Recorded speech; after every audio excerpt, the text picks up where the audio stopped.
Albert Einstein একবার বলেছিলেন, তৃতীয় বিশ্বযুদ্ধ কি দিয়ে লড়া হবে তা আমি জানি না, কিন্তু চতুর্থ বিশ্বযুদ্ধ লড়া হবে পাথর আর লাঠি দিয়ে।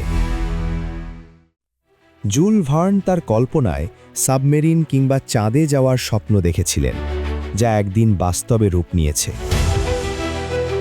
কিন্তু আধুনিক বিজ্ঞান কি আমাদের এমন এক ধ্বংসের দ্বারপ্রান্তে নিয়ে এসেছে যেখান থেকে ফেরার আর কোনো পথ নেই?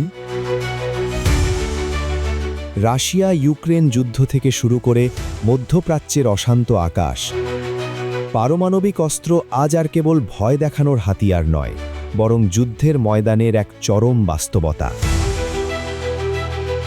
বিশেষজ্ঞরা বলছেন, ইচ্ছাকৃত যুদ্ধের চেয়ে ভুল বোঝাবুঝি কিংবা প্রযুক্তিগত ত্রুটি থেকেই নিউক্লিয়ার যুদ্ধের আশঙ্কা এখন সবচেয়ে বেশি। মাত্র একটি ভুল সংকেত, একটি রাডারের ভুল সিদ্ধান্ত, আর মাত্র ৩০ মিনিটের মধ্যেই ধ্বংস হয়ে যেতে পারে গোটা একটি সভ্যতা।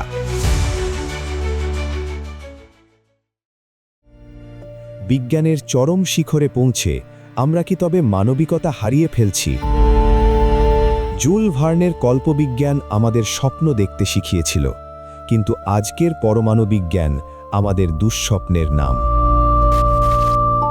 এই পৃথিবী কি সুন্দর থাকবে, নাকি একদিন পরিণত হবে ধুলো আর ছাইয়ের স্তূপে?